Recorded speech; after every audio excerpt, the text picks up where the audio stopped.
오늘 우리에게 주신 하나님의 말씀 신약성경 갈라디아서 1장 15절부터 24절까지의 말씀입니다. 갈라디아서 1장 15절부터 24절까지의 말씀, 저와 함께 한 절씩 교독하시겠습니다. 그러나 내 어머니의 태로부터 나를 택정하시고 그의 은혜로 나를 부르시니가 그의 아들을 이방에 전하기 위하여 그를 내 속에 나타내시기를 기뻐하셨을 때에 내가 곧 혈육과 의논하지 아니하고 또 나보다 먼저 사도된 자들을 만나려고 예루살렘으로 가지 아니하고 아라비아로 갔다가 다시 다메섹으로 돌아갔노라. 그 후 3년 만에 내가 게바를 방문하려고 예루살렘에 올라가서 그와 함께 15일을 머무는 동안 주의 형제 야고보 외에 다른 사도들을 보지 못하였노라. 보라, 내가 너희에게 쓰는 것은 하나님 앞에서 거짓말이 아니오라. 그 후에 내가 수리아와 길리기아 지방에 이르렀으나 그리스도 안에 있는 유대의 교회들이 나를 얼굴로는 알지 못하고 다만 우리를 박해하던 자가 전에 멸하려던 그 믿음을 지금 전한다 함을 듣고 나로 말미암아 하나님께 영광을 돌리니라. 아멘. 때를 기다리는 기도란 제목으로 하나님의 말씀 선포하겠습니다. 보통 이제 고3 친구들이 이 시기쯤에 이제 대학 합격을 듣곤 하죠. 근데 기다리던 합격 소식이 들리지 않을 때 다들 아마 재수를 생각하게 될 겁니다. 이 재수를 하는 고3 아이들의 심정은 기본적으로 그게 좋지 않을 겁니다. 저는 뭐 재수를 안 해봤지만 그럴 것 같아요. 왜냐하면은 내가 다른 친구들보다 1년 뒤처졌다는 생각을 하게 될 거기 때문입니다. 사실 어떻게 보면 이제 지금 이제 중년 이후의 삶을 사시는 분들에게는 그 20대 시절의 1년 혹은 2년이 그렇게 늦지 않다는 것을 다들 아실 거예요. 그거 뭐 1, 2년 괜찮아 라고 다들 말하겠지만 그게 당사자에게는 그때는 안 들립니다. 왜냐하면 너무 빨리 달려왔기 때문이에요. 초등학교 때부터 고3에 이르기까지 연 단위로 빠르게 달리다가 갑자기 자기 혼자만 기어가 빠진 것처럼 휘잉 돌 때, 쟤들은 지금 대학교 1학년, 2학년, 심지어는 군대도 가고 하는데 나만 혼자 뒤처진 것 같다는 생각이 당연히 들죠. 쟤보다 내가 1살 많고 2살 많고 심지어 이제 군대까지 갔다 오면 4살, 5살 많고 그러면 나만 늦춰졌구나. 쟤는 지금 직장 갔고 쟤는 지금 뭘 샀고 쟤는 지금 어디에 다니고 있는데 나는 지금 이게 뭐지? 이런 초조함과 그리고 답답함이 항상 모두에게 있죠. 그래서 우리는 되게 서두르게 됩니다. 이게 굉장히 좀 안 좋은 버릇인데요.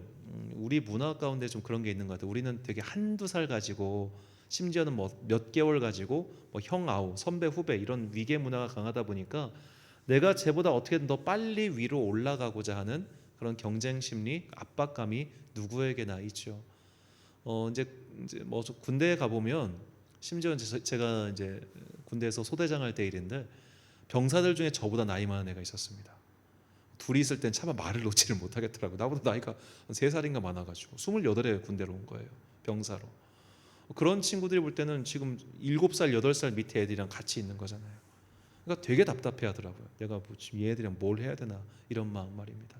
우리가 다 사회생활하면서 특히 이제 이런 경쟁 사회 속에서 1년, 2년이 늦춰진다는 것이 우리에게 굉장히 큰 되게 어려움이 있죠. 그래서 우리는 인생의 공백기를 잘 견디지 못합니다. 아무것도 하지 않고 무기력하게 무언가를 기다리는 그 인생의 공백기를 마치 자신의 실패처럼 여기기 십상이죠. 이게 경쟁 사회의 폐해입니다. 그래서 이제 요즘에 뭐라고 해야 될까요? 이런 뭐 일본 말로는 히키코모리라고 하는데 그런 식으로 집안에 틀어박혀 가지고 막 패배자 마냥 집안에 틀어박혀서 집 밖에 나가지 않고 그렇게 웅크리고 있는 사람들, 이런 사람들이 우리나라에도 이제 상당히 많죠. 그렇게 경쟁에서 도태된 것 같고 패배한 것 같고 인생의 공백기를 견딜 수 없는 그런 때 말입니다. 우리는 그렇게 누군가가 다 압박감을 느끼며 살아갑니다. 그리고 그런 압박감을 느끼다 보면 어쩔 수 없이 잘못된 선택을 하게 될 때가 참 많지요. 그 조급함을 이기지 못하고 답답함을 이기지 못하고 그리고 내가 뒤처진 것 같다는 그런 압박감을 이기지 못하고 말입니다. 특히 이른 나이에 좀 성공했거나 이른 나이에 좀 빨리 진학한 사람들일수록 이런 초조함을 많이 느끼곤 합니다. 저도 그랬습니다.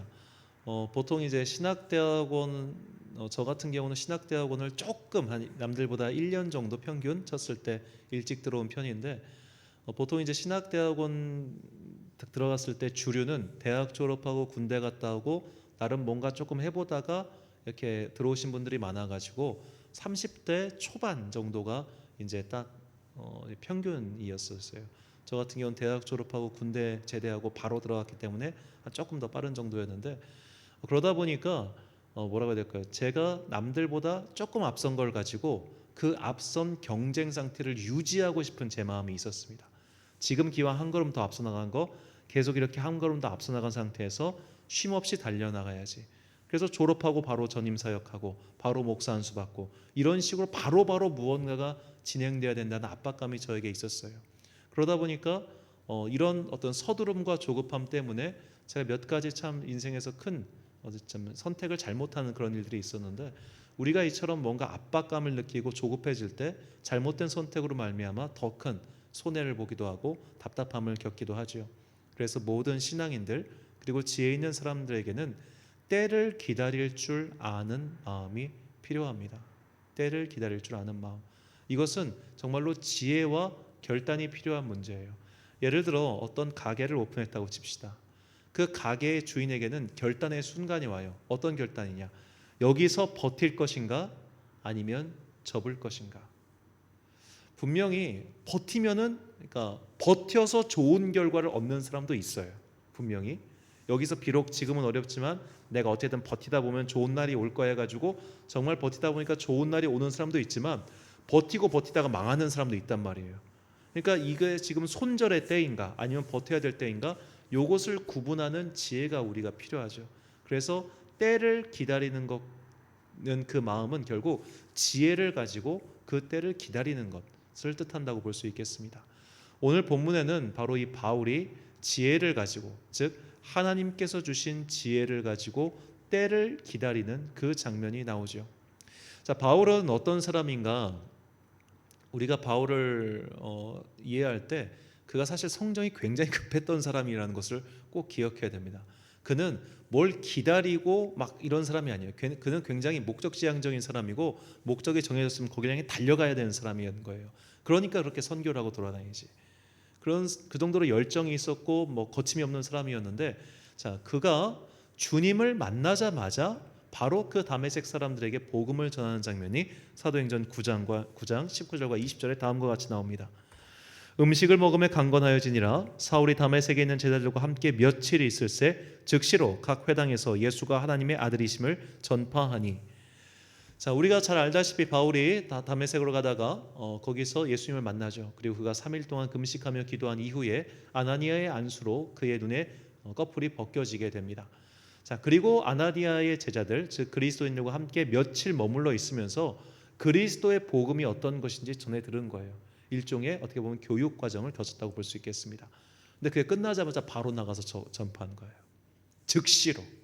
그만큼 그는 어떻게 보면 복음의 열정이 가득했고, 또 어떻게 보면 굉장히 급한 성격의 소유자였다, 그렇게 볼 수도 있겠습니다. 우리가 나중에 또 살펴보겠지만 그가 이제 2차 선교 여행을 떠날 때 마가 요한의 일로 바나바와 크게 싸우고 갈라지는 장면이 나오거든요. 그런 것들을 봤을 때 그는 굉장히 목적 관계지향적이기보다는 목적지향적인 사람이었다, 그렇게 볼 수 있겠습니다. 여하튼 그랬던 그가 이렇게 다메섹에서 첫 번째 어떻게 보면 자신의 공식적인 사역을 시작한 건데, 거기서 실패한 거예요. 그리고 나서 그는 자신의 어떻게 보면 회심을 증명해주고 또 자신의 복음 전도자로서 살 수 있도록 예루살렘 교회의 인증서를 받아야 되는데, 그가 그 과정을 거치지 않고 그는 모종의 어떤 이유에서인지 스스로 한 번도 밝히지 않지만 아라비아 광야로 들어갑니다. 그리고 그곳에서 그는 3년간의 인생의 공백기를 가지게 되죠. 자, 본문 17절부터 19절 말씀입니다. 또 나보다 먼저 된 사도들 된 자들을 만나려고 예루살렘으로 가지 아니하고 아라비아로 갔다가 다시 다메섹으로 돌아간더라. 그 후 3년 만에 내가 게바를 방문하려고 예루살렘에 올라가서 그와 함께 15일을 머무는 동안 주의 형제 야고보 외에 다른 사도들을 보지 못하였노라. 자, 아라비아에서 3년 동안의 바울이 인생의 공백기를 갖습니다. 그가 왜 공백기를 가졌는지, 그리고 그 공백기 기간 동안 그가 무엇을 했는지는 아무도 모릅니다. 그가 전혀 어디서도 밝히지 않기 때문이죠. 그렇다면 우리는 여기서 추론만 할 뿐이에요. 왜 그가 그런 시간을 가졌을까? 어쩌면 그가 모세처럼 하나님의 말씀을 받기 위해서 수련의 기간을 거쳤을 수도 있고 또 묵상의 시간을 거쳤을 수도 있고 하여튼 여러 가지 추론이 가능하지만 그가 의도적으로 3년간의 공백기를 가졌다는 게 중요합니다. 이때 바울의 나이가 30대입니다. 유대인에게 30대라고 하는 것은 공적인 활동을 시작할 수 있는 나이였어요. 그러니까 우리나라 대통령 선거를 할 때 대통령 선거에 참여할 수 있는 나이 연령 제한이 있습니다. 40대 이후만 가능합니다. 40세 이후만. 그러니까 만 40이 돼야 대통령 선거에 출마할 수 있는 거예요. 이런 식으로 유대인들에게 공적인 활동이 가능한 일종의 국회의원이 된다든지 그런 식의 할 수 있는 나이가 30살부터였습니다. 그리고 그 당시 평균 연령은 50대 중반밖에 되지 않았어요.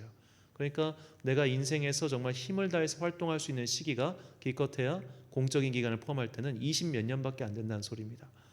이미 30대인 바울은 달려가야 될 나이였어요. 힘차게 남들에게 뒤지지 않게 성공을 향해 달려가야 될 얘기, 혹은 다른 의미에서 하나님께서 그에게 주신 그 일을 완수하기 위해 힘차게 달려가야 될 나이였는데 그가 3년간의 공백기, 멈춤의 시간을 가졌습니다. 그 멈춤의 시간보다 사실 바울을 더 고통스럽게 만들었던 것은 일종의 이 3년의 시간을 우리가 준비 기간이라고 봤을 때 이 준비 기간을 마치고 그가 드디어 예루살렘에 가서 바나바의 소개로 사도들을 만나서 이제 복음 전도사로 활동할 수 있다는 인증을 받아요. 이 이야기가 사도행전 9장 26절과 27절에 나옵니다. 사울이 예루살렘에 가서 제자들을 사귀고자 하다 다 두려워하여 그가 제자됨을 믿지 아니하니 바나바가 데리고 사도들에게 가서 그가 길에서 어떻게 주를 보았는지와 주께서 그에게 말씀하신 일과 다메섹에서 그가 어떻게 예수의 이름으로 담대히 말하였는지를 전하니라. 아멘. 자, 우리가 사도행전을 읽을 때 이렇게 어떻게 보면 건너뛰기가 많습니다. 사실 이 아까 말한 이 다메섹에서 사울이 주님을 만난 사건과 방금 읽었던 27장 이 사이에는 3년 이상의 공백기가 있어요. 근데 이걸 그냥 사도행전 저자인 누가 그냥 건너뛰어 버립니다. 중요하지 않기 때문이에요. 그에게는 연대 순으로 사건을 정리하는 것보다는 사실 이 일을 하나님이 어떻게 이루어 가신 것이 더 관심이 있었기 때문에 이런 어떻게 보면 자질구레한 것들은 다 빼버립니다. 하지만 이 시간 동안 3년간의 공백기가 있었고 3년간의 어떻게 보면 자기 훈련을 거친 다음에 이제 비로소 인증을 받고 그가 사역을 시작하려고 한 거예요. 나 3년간의 수련 끝났어. 광야에서 수련. 이제 내가 정말로 하나님의 일을 위해서 열심히 나갈 거야 라고 결심하고 그가 일을 시작했는데 시작하자마자 역시 유대인들이 그를 죽이려고 합니다.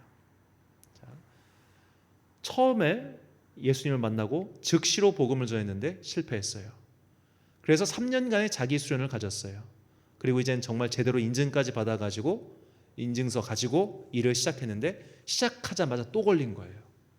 그리고 나서 형제들이, 그러니까 같은 그리스도인들이 그를 고향인 다소로 보냅니다. 그리고 그는 그곳에서 약 10년 가까운 시간을 보내게 됩니다. 자, 우리가 이제 바울의 일을 보면은 오늘 아까 방금 읽었던 사도행전 9장 이때 바울이 베드로 등 사도를 만나고 나서 다시 사도를 만났을 때가 14년 후라고 나와요. 14년 후. 그리고 그 사이에 그는 안디옥 교회 공동 담임 목회자가 되었습니다.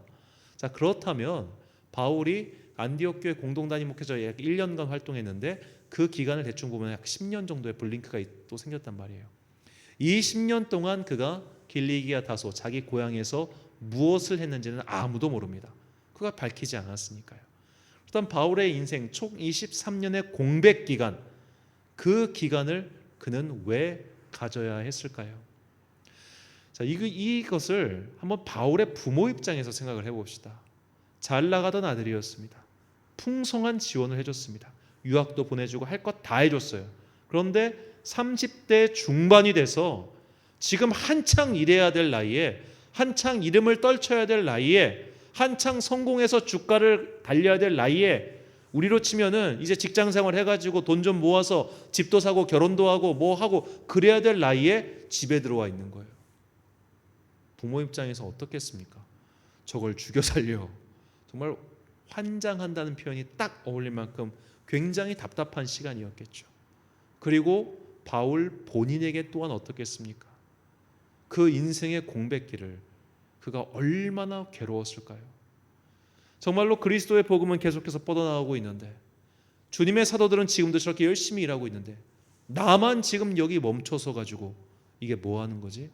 심지어 자기와 동문수학했던 자기 동기들, 같이 했던 사람들은 아마도 그때 뭔가 유대교 내에서 뭔가 일을 하고 있었겠죠. 비록 그가 그 모든 것들 다 진토처럼 버렸다 하더라도 그의 마음 가운데 내가 지금 뭐 하고 있는 거지? 이 시간이 도대체 무슨 시간이지? 라고 묻는 그 마음이 정말 없었겠습니까?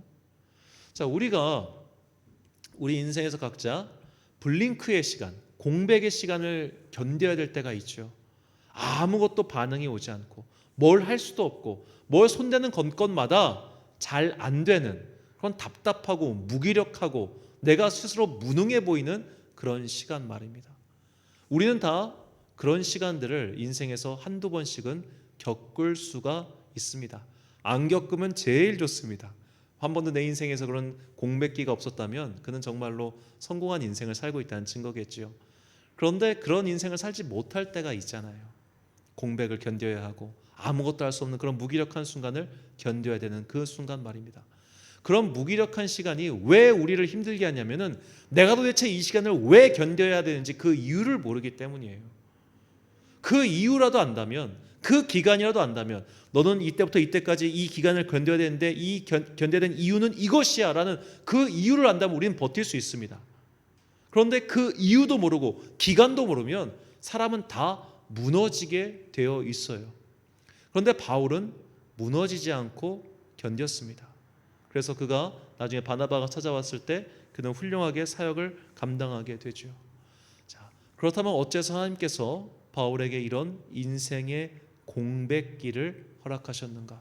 그것은 사도행전 11장에 다음과 같이 그 이유를 짐작할 수 있습니다. 사도행전 11장 19절부터 21절까지 말씀입니다.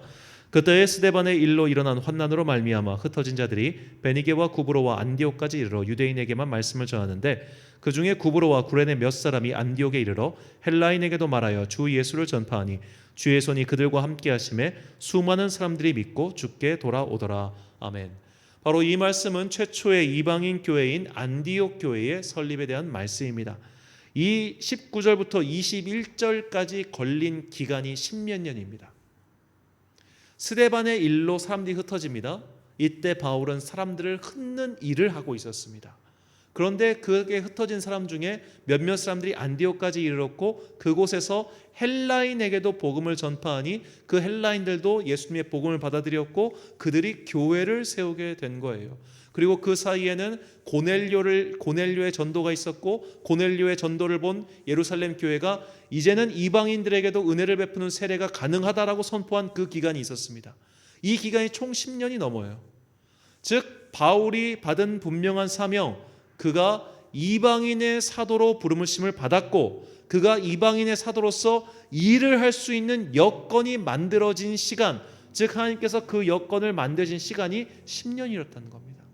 그가 안디옥 교회로 부름받을 때까지 안디옥 교회가 이제 성장하고 사람이 필요한 그 순간까지 걸린 그 10년의 기간, 그 10년의 기간이 완성된 후에, 찬 후에 하나님께서 바나바를 통해 그를 안디옥 교회 공동 담임 목회자로 부르셨고 그 안디옥 교회가 바울 선교의 베이스 캠프가 되어 그를 이방의 곳곳으로 파송할 수 있는 여건을 마련해 준 것이죠.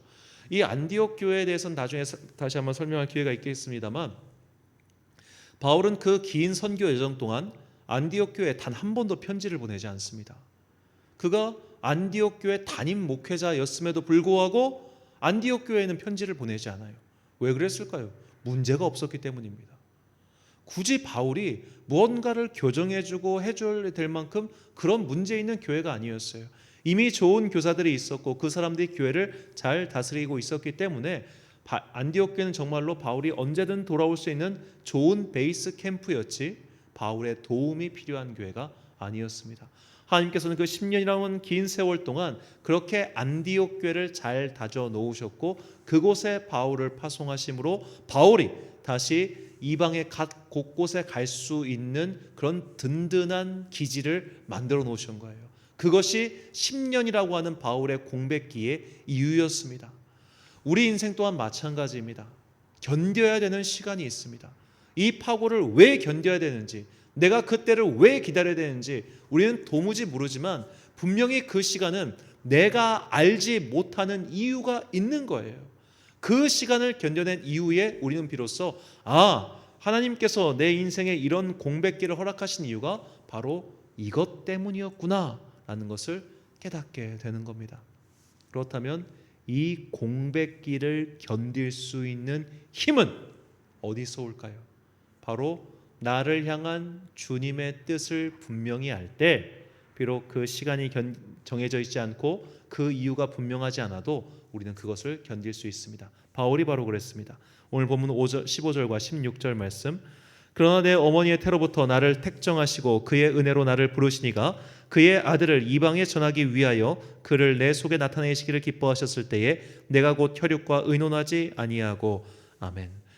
자, 바울이 그 공백기를 견딜 수 있었던 이유는 하나님께서 분명히 그에게 사명을 주셨기 때문입니다. 그의 사명, 이방인의 사도로 널 세웠어, 널 이방인에게 보낼 거야 라고 하나님께서 그에게 분명하게 말씀하셨기 때문에 그가 그 공백기를 버틸 수 있었던 거예요. 우리의 인생의 공백기, 우리의 인생의 허무한 시간, 우리의 인생의 어려운 시간을 버틸 수 있는 힘도 바로 여기에 있습니다. 하나님, 나를 향한 당신의 뜻이 무엇입니까? 하나님, 나를 향한 당신의 마음이 무엇입니까?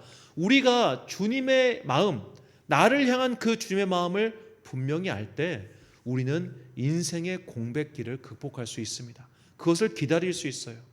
그것은 때로는 소명일 수 있습니다. 분명한 어떤 소명, 너는 이 일을 하기 위해 내가 불렀어 라고 하는 분명한 소명일 수도 있고, 때로는 내 마음속에 어떤 이미지, 상일 수도 있어요. 주님이 나를 버리지 않으셨구나, 주님이 나와 함께 하시는구나, 주님께서 나에게 위로를 주시는구나, 이런 식의 어떤 이미지일 수도 있고 분명한 뚜렷한 음성일 수도 있습니다. 그 어떤 것이든 간에 나와 하나님의 관계가 지속되고 있으면 우리는 이 인생의 공백기를 기다릴 수 있어요. 때를 기다릴 수 있는 믿음이 생기고 힘이 생기는 겁니다. 그러므로 내가 알지 못하는 내 인생에 어떻게 보면 돌부리에 넘어지는 시간, 답답한 시간, 견뎌야 되는 시간이 찾아왔을 때 우리에게 필요한 것이 뭐냐? 하나님과 나와의 관계라고 하는 거예요. 그 어느 누구든 마찬가지입니다. 내가 물론 어떤 사람들 가운데는 분명한 내 인생의 목표가 있어가지고 그것을 견디는 사람들이 있어요. 그거는 스스로의 힘으로 견디는 것이고, 우리는 그런 자기 능력으로 견디는 것이 아닙니다. 주님께서 주시는 힘, 즉 나와 하나님의 관계 속에서 내 인생을 버틸 힘이 나오는 거예요. 그런 사람들이 성경 속에는 무지하게 많이 나옵니다. 요셉, 인생의 가장 좋은 20대를 감옥과 노예 생활로 보냈습니다. 다윗 어떻습니까? 다윗도 인생의 가장 좋은 20대 시절을 그런 도망자의 신세로 보냈죠. 다윗의 인생이 얼마나 억울했겠습니까? 그가 골리앗을 때려 죽이고 싶어 때려 죽인 게 아니잖아요. 그냥 상황이 그렇게 된 거예요. 그는 한 번도 자신의 인생에서 내가 왕의 사위가 돼야지라는 계획이 없었을 겁니다. 그냥 그렇게 사위가 된 거예요. 그가 심지어 반역자로 몰려서 쫓겨다닐 계획이 그의 머릿속에 있었겠습니까? 정말로 누군가에게 개 취급을 당하면서, 그 개라고 표현이 나오잖아요. 개 취급을 당하면서 도망자 신세로 전락한 그 비참한 인생, 그의 마음속에 왜 울분과 억울한 마음이 없었겠어요? 다윗이 가지고 있던 이 울분과 억울한 마음을 건드린 사람이 나발이에요. 나발이 그걸 탁 건드려버려요. 그러니까 그가 그때 확 분노해가지고 내가 저거 다 죽여버릴 거야 하고 칼을 들고 가버리잖아요. 건드린 거예요. 그의 마음속에 답답한 게 있었어요. 분노가 있었어요. 울분이 있었어요. 하지만 하나님과의 관계, 그 관계가 있었기 때문에 그 울분에 지지 않고 때를 기다리며 견딜 수 있었던 것이죠. 그러니까 사울을 2번이나 놓아주지 않습니까? 그를 당장 죽여서 이 도망자 신세를 끝낼 수 있었음에도 불구하고 2번이나 그를 놓아주고 그가 죽을, 어떻게 보면 하나님의 때를 끝까지 기다릴 수 있었던 것은 하나님과의 관계가 그 속에서 정립되어 있었기 때문이죠. 그래서 다윗은 그의 어떻게 보면 믿음의 후손들에게 다음과 같이 권면합니다. 시편 37편 7절 말씀 우리 같이 한 목소리로 읽겠습니다. 시작. 여호와 앞에 잠잠하고 참고 기다리라. 자기 길이 형통하며 악한 꾀를 이루는 자 때문에 불평하지 말지어다. 아멘. 요셉도 노예 생활을 보냈습니다. 모세도 40년간의 광야 생활을 보냈습니다. 엘리야도 비가 내리지 않는 그 시간을 3년 동안 남의 집 더부살이 하면서 기다렸습니다. 모든 하나님의 사람들은 하나님과의 관계 속에서 하나님의 때가 이를 때까지 기다릴 수 있었습니다. 자신의 의지와 자신의 계획과 자신의 능력 때문이 아니라 그분과의 바른 관계를 가지고 있었기 때문에 포기하지 않고 기다릴 수 있었어요. 이것이 오늘 우리에게 주시는 하나님의 메시지입니다. 우리가 정말로 바라고 기도해야 되는 것은 하나님 이 때가 빨리 지나가게 해주세요. 하나님 이 때가 빨리 이겨내게 해주세요. 이 때를 이겨내고 내 인생이 승리하게 해주세요. 이 기도가 아니라 하나님 내가 언제 어느 때든 당신과의 관계를 놓치지 않게 해주세요. 나를 향한 당신의 마음을 포기하지 않게 해주세요. 하나님 나를 향해서 말씀해 주세요. 내가 당신의 그 마음을 깨닫기를 원합니다. 이 기도예요. 이 관계가 바로 서 있을 때 우리는 세상에 어떠한 일이 닥쳐온다 할지라도, 때로는 인생의 공백기가 찾아오고 때로는 인생의 뜻하지 않은 환난이 찾아와도 믿음을 포기하지 않고 끝까지 기다릴 수 있게 되는 것입니다. 사랑하는 천안 광성교회 성도 여러분, 그리고 이 기도에 함께 참여하고 계신 귀한 주님의 자녀 여러분, 혹시 답답한 인생의 시간을 보내고 계십니까? 사방이 막힌 것 같은 암담한 시간을 보내고 계십니까? 또는 왠지 허송세월하는 것 같은 그런 시간을 보내고 계십니까? 그럴 때일수록 이 답답한 상황을 타파해달라고 기도하기보다 하나님과의 관계 정립에 더욱 힘쓰시기 바랍니다.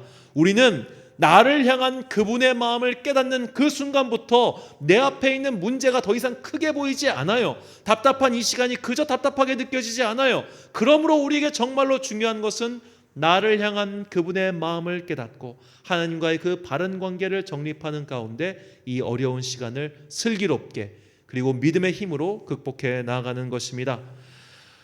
이 시간 우리 함께 기도하면서 하나님의 마음을 구하시고 또 앞으로도 계속 구하십시오. 그 마음을 깨달아야만 우리는 뜻하지 않은 인생의 어려움이 닥쳐와도 그 시간을 넉넉히 이겨낼 수 있습니다. 이 마음 담아 찬양한 후에 함께 기도하겠습니다. 내게로부터 눈을 들어 주를 보기 시작할 때